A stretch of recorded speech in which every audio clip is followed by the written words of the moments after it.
gamers. Welcome back to another roaring time at Red Seal Gaming Presents. Today we present Citadels, a game made by Z-Man Games and created by Bruno Faiduti. Bruno Faiduti. I had to say it because he's a paisan. Yeah, I mean, and the guy from better Staten hope I hope he's a paisan. He sounds like a paisan. But fantastic game. First time player. Real quick, I think it's we were actually talking about it in before we started filming. Is Sal and I have never played Citadels. No. And as we're talking about, trying to get the game going and so on, Sal mentioned, how old is this game? Chris had to take a moment to check the good old Google. Yeah, Professor Google tells me that it was born in the year 2000. 2000. So this game is, as Chris likes to say, 25 years old. Old enough to drink. Old enough. This game is old enough to Half drink. my life, I've never played that game. Unbelievable. So this game has been out for half of your life. Half of my life being 50. So 25 years, and I never even didn't even come across my radar is about a third of mine. But it's a great example. It's such a good game that it's been reprinted multiple times. Like this version is actually not the first version I played. This is the brand new version that's been out by Z-Man and Asmodee. I think it came out maybe 1 or 2 years ago in this now new version. Super great game. We're going to do a little playthrough of it. Yeah, and this version has not only the base set, but the expansions that have come out over the years. Yes, this is the entirety of the game from start to finish. It was a smaller box, and all the expansions were just simply card additions. This one, they've collected all the cards, all the cool pieces, and it's got plastic chips for your gold. It's got an upgraded crown for the king's marker. Really, really nice package product, and once again, footprint says it all. It's like a very complete game, high replay value in a very, very small box. Price point on this sucker right $29.99. now? Oh my god, this is amazing for $30. And it can play up to 8 players. That's insane. So 2 to 8 players can play this. I think it plays best in the 4 to 6 range when it comes to how the game actually works. So for those of you who don't know, it's actually a drafting tableau builder. So a tableau builder is when you're trying to build a board state in front of you that everybody has access to seeing. In this case, you are building a city, which is where the name Citadels comes from. And you're trying to build a city by drafting cards and paying for them with gold that you collect throughout the game. The difference is the way that you build the city is by drafting your leaders. So there's a leader number from 1 to 8, or in the case of a 3-player game, there's 1 through 9. Don't forget the queen. They have different powers, and they go in a certain order. So if you pick the assassin as number 1, you get to go first. If you pick the warlord as 8, you get to go last. But the warlord is arguably stronger than the assassin. So there's different variety in there. But we'll talk about that after our play, I think. Yeah. So Chris gave us a little brief how to play. We're gonna give it a go and see how it works. Build a citadel. Build a citadel. How hard could that be? We gotta make a beautiful city. Tally boy. Oh, forget about it. Me and Bruno, we're gonna do some work. Yeah, give me I feel like I have an edge in this game. Don't tell me why. I feel like I don't belong here. I feel like I have an advantage. What do you know about building buildings? Yeah, where's the I don't know prosciutto? anything. You know nothing. All right. It's the prosciutto in this tavern. Let's go. Forget about it. Let's go. All right. Let's make this happen. We'll talk to you soon. We'll let you know how it goes.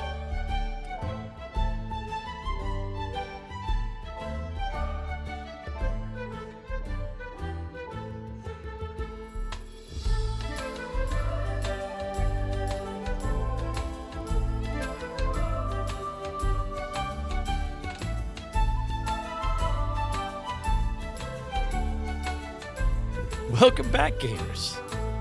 Oh, somebody sounds happy. Whatever do you mean? I can't imagine why. Well, what's the matter? You don't like it that I won a game? Is that what's the matter with you? I guess what? He just found the prosciutto. I know how to make it a buildings. Huh? I build it at a game store, and now I build it at Citadel. You poured the concrete for sure.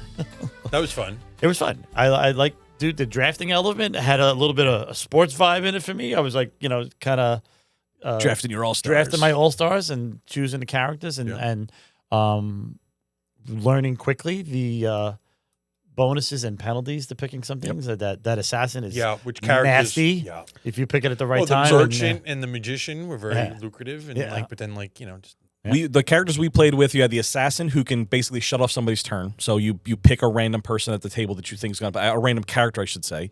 You have the thief who can steal gold from somebody else. Number 3 was the magician. You can start stealing people's hands. They're the cards that they want to build from. The 4 is the king. That's the person that gets to pick first in the drafting sequence. So they have the most knowledge of anybody at the table. Number 5 is the bishop. He likes it when you build church buildings, churches and citadels. Holy sites. Number 6 is the merchant. They really enjoy when you build marketplaces or taverns, the green cities. You have number 7. Number 7 is the architect. The architect gets extra cards on their turn and has the ability to build multiple parts of the city each turn, which is actually how Dan won. See, I told you I know how to build things, huh? See what happens? And then the warlord is number 8. The warlord has the power to actually destroy somebody's city by taking out one of the cards by paying for it. You have to pay for it with gold, but yeah, it was definitely. But yeah, so it's pretty simple. You all 8 or 9 cards start in the pool. Whoever the king is discards one randomly and then draws one. So they have perfect knowledge of what all the cards are available. And as the cards go around the table and they're drafted, every successive person down the line knows a little bit less. But you're trying to think, well, what card can I kill with the assassin, or who do I think has the most gold? Well, Sal has the most gold. Who do I think he is? I'll use the thief and try to steal it from him. I don't know that Sal is the king or the magician or whatever, but I have to take a wild guess based on the draft, based on what they have in front of them, based on how they're going to score more points. And I can see this game being more fun with probably about 6 players. Yeah, I think the sweet spot is 4 or 5 for me, but yeah, 6 is good. 8, it gets a little long because it takes a long time for the draft to happen. Okay, I can see. That being said, you can still play it at 8. It's really fun. We played it at 3. Some modified rules for 3 players, which makes it a little different. I think it made the game faster the way that we played it. Okay. But I think 4 to 5 is the sweet spot, but that's pretty much a lot of games are 4 to 5 is the sweet spot. Which is great. But the fact that you can go so large with a small box like this is unusual. You can't usually get that many players to play a game. This is usually really a 2 to 4 player game, but you said you can get at least 8? 8 is the max for the box. Yeah. And the way that this box works is I listed you those 8 characters that we played as. There are 3 or 4 versions of every numbered card. So instead of the king, you can be the emperor or the patriarch, and they have similar but different rules. So if I wanted to make a completely different game, I could take the king out and put the emperor in and play a very different drafting role. And you could do that with any number of them. You could just replace one character or all of them, right? Yep. So and the cool thing is in the book, they actually give you, if you're looking for this type of game, try this combination. Yeah, that's cool. Or you could, as you mentioned, you could just do random. So here are the 3 ones. Which one are we randomly using this time? And you can have some chaos in there. And there's that word that I love so much, and that's replay value. Yeah. I could see how fun, like every time you pick this up, it won't be boring. You're like, oh, we're doing this again. No, just mix it up. There's enough characters, especially with the expansions. Play this game probably infinitely. By the time you cycle back around to it, it'll feel what's old is new again. Yeah, by the time you've played all the characters, you go back to the originals and you're like, I don't remember these guys. And this is completely different. Yeah. Totally different mechanics. So, it was cool too with your characters too. You would get a bonus ability on some of them based on whatever parts of the city you've built. So if it was like noble, a noble's building, and you're the king, right, gave you extra gold for every noble building you got. So those extra buffs you would get as like. It was fun. It was hard drafting though. It was hard like knowing especially not mid game, then late game, and you should have did the what was the guy the number 8? The warlord. The warlord. I mean, definitely playing him. You definitely want him late. Yeah, you can see how having gold to like knock out the buildings and stuff. You need it. So it was definitely you want the gold acquisition characters early. You want the card acquisition characters early.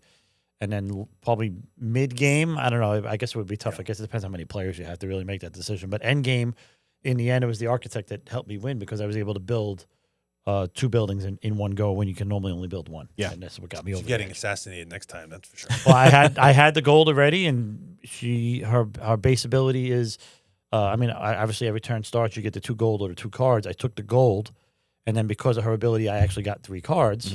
Which just gave me, I had the gold already. I had the in hindsight, I think we should have because we knew we had the thief and the assassin. We knew that the architect was available. We probably should have either stole the gold or killed the architect. That way it couldn't. And the assassination, if you assassinate her, then it shuts off all her abilities. Yep, everything. Yeah, you're basically losing a turn. You're losing everything. So the only thing would be the king. I assassinated the king the one time. All the crown will moves. still go. Means your first player next round, but still shuts off all his other abilities. Yeah, it was super fun. And it has that tavern, it has that medieval theme on it too. Once again, I'm always big about IP and playing a game. There's no IP on this, but it just has that medieval flavor. It's got that generic medieval flavor. Yes. Yeah, the art is European right medieval flavor. Yes, the art is there. We were playing tavern music in the background as we were playing. That's what we do. That's big. By the way, if you don't do that when you're playing a board game, I highly recommend just throwing on some like themed music to whatever kind of board game you're playing.